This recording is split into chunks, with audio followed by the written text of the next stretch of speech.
Hey guys, hopefully you had a great Christmas. The last time we were reading, Namaho had picked up a bunch of firewood from their, maybe that's better volume, from their forest.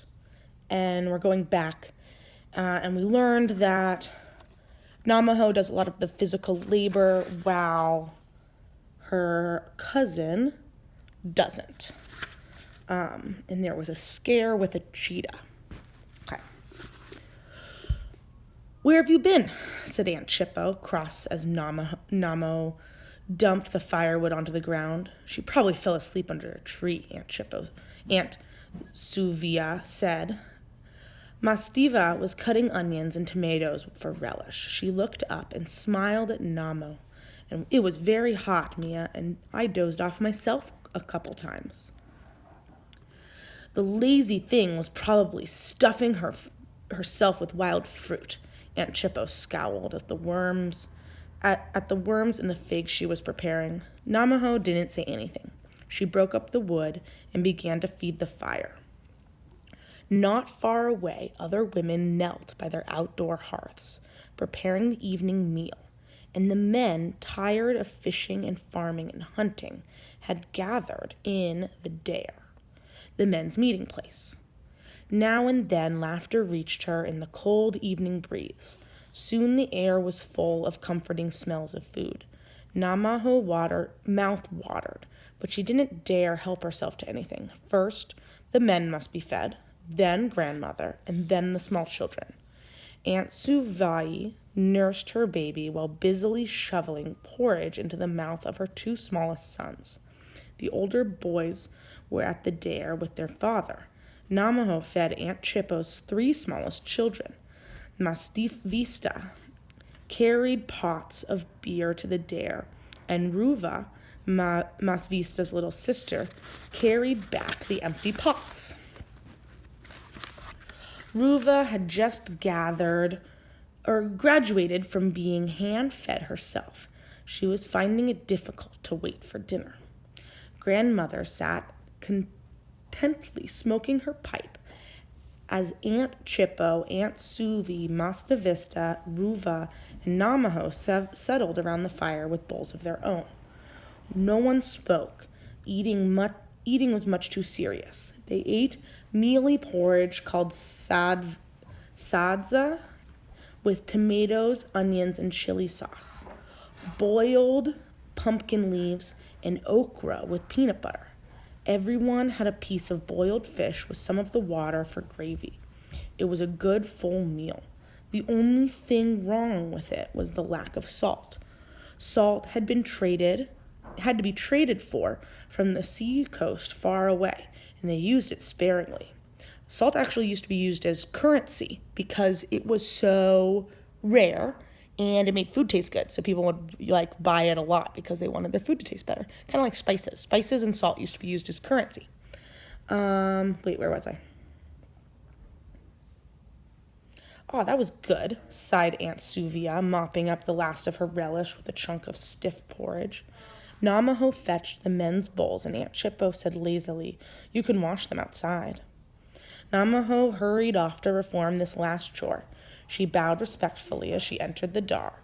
Uncle Kufa was telling one of his favorite stories about a willful girl who insisted on running off with strange men her parents didn't like. "She went up to the mountain with him," said Uncle Kufa. "Go on," said the other men and boys, joining in with a polite response.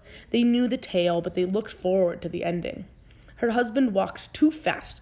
He left her behind." "Wait!" cried the girl. "Go on," said the men and boys. They turned back, and his head was beginning to grow. He opened his mouth wide. "Ah, so wide," said the men and boys. He took the girl's head in his mouth and began swallowing. Gulp, gulp, gulp. Her head went in, her body went in, her legs went in until she was all gone. "All gone," everyone responded. Namaho slowly gathered the dishes. The fire in the dar crackled as a breeze came up from the stream. He had turned into a big snake. Uncle Kufa said with his satisfaction. He swallowed the willful girl right there, down to her toes. That's what happens to children that don't obey their parents. My mom might agree with that. A true thing, cried another man, relishing the fate of the bad girl. Imagine what it was like inside the snake, Uncle Kufa said. Namaho shivered. She could easily imagine it. It happened on the flat-top mountain a day south of here, and the girl lived in the ruined village across the stream. The village, Namaho thought, where she had poured tea for her mother? Perhaps the girl's spirit still wandered, looking for her people. What happened if your spirit was swallowed by an animal? What happened to her mother? Do you remember what happened to her mother? I think she was eaten by a cheetah. A rap on the side of her head made her gasp and almost drop the dishes. She saw Uncle Kufa cane by her knee. Speaking of willful girls, said Uncle Kufa. The other men laughed. Get back to your chores. You aren't allowed here. Namaho burned with embarrassment, gathered up the dishes, and fled. She dumped them outside the kitchen hut and fetched a pot of water. She rinsed the cooking pots, but used ash and sand to get the wooden plates clean. Then she lined them up on the rack inside. What happens to your spirit if it was eaten by an animal? The thought had never occurred to Namaho before. She assumed Mother's spirit hovered near her grave, as other ancestors did. But what if her body had been carried off by the leopard? So do they connect the body and the spirit? So after you die, your spirit is still with your body? But what if her body had been carried off by a leopard? She found her female relatives and children settled around grandmother. Amabuya was telling one of her stories. Ruva sat with her thumb in her mouth. Onda Vista mechanically jiggled the baby as she listened. Aunt Chippo braided her oldest daughter's hair into a new pattern she had seen in a magazine. Masta Vista's skin shone with the butter fat applied earlier. They sat comfortably together like kernels on a mealy cob. There was no space. Oh, I wonder if mealy is corn. There was no space where Namaho might fit herself in, and so she waited patiently by the doorway as grandmother finished her tale. The others added bits of gossip from the events today. Namaho wanted badly to ask about Mother's spirit, but didn't know how to introduce the subject. Suddenly, she had an idea. Amabuya, a very strange thing happened at the stream this evening, she began. I see how the hollow gourd rattles with stones inside it, said Aunt Chippo. Oh, let her speak, Aunt Suva intervened. She's been quiet up until now. Amabuya I was coming back from gathering wood. It was very late. You're telling me, muttered Aunt Chippo. I don't like Aunt Chippo. The light was bad, Namaho went on, and was almost to the stream when there was sand, where the sand was yellow when I saw a leopard. What? Everyone cried. She had their attention now. It was big with terrible claws. It was watching the path. I thought. How will I ever get home? I almost dropped the wood, and I said to myself, I'll throw it at the leopard. I'll ram it into its teeth. Namaho was so pleased with her unusual attention she had attracted. She began to embroider the tail. It growled low down in its throat. Its tail lashed in the grass, and I thought the leopard would swallow my bundle of sticks and still have room for me. Masta Vista's eyes opened wide and stopped juggling the baby. Maui, what could I do? Oh, mother, help me, I cried. All at once the moon shone brightly, and it shone onto the leopard. It turned out it was a bush.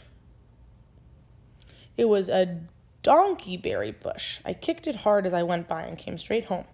Now Namaho planned to ask about Mother, but she became aware that the room was unnaturally quiet. Grandmother Aunt Chippo, Aunt Suvi, Monte Vista, Ruva, and even the little children were staring at her. "I don't think it was a good idea to kick the bush," said Aunt Suvi. "A spirit leopard," Aunt Chippo said in horror. "The light was bad. Probably it was a bush all along," Namaho amended. "No, you said it growled," said Grandmother. "This is very serious. I must talk to the Naanga about it." Namo's heart sank. The Naanga lived in the next village and didn't do anything without being paid. "Perhaps it was just passing through," argued Aunt Suvi, "but it was waiting for Namaho." Aunt Chippo pulled Monte Vista closer. "Mother sent it away. Her spirit is nearby, isn't it?"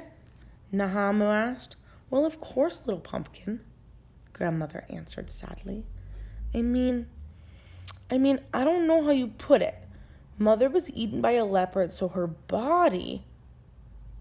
"Oh, listen to her," exploded Aunt Chippo. "Go to bed, Namaho, before you make Amabuya cry."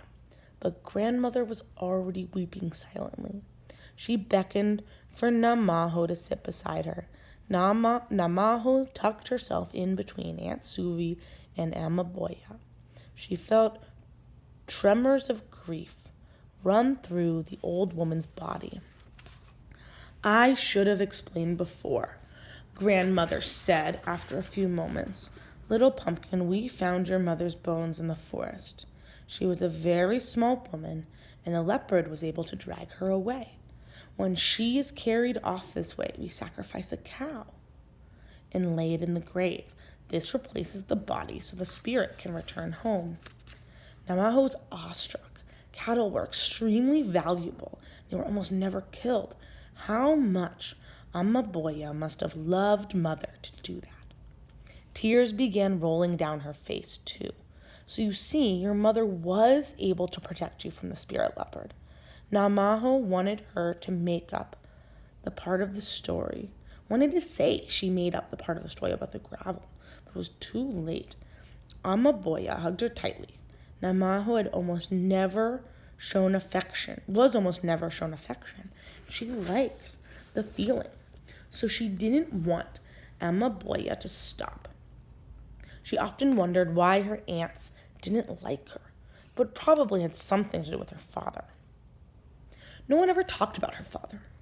Namaho didn't even know why he had run away, although she was very well aware of the results.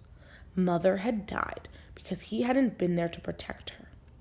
Normally, a child was sent off to his father's family if the mother died.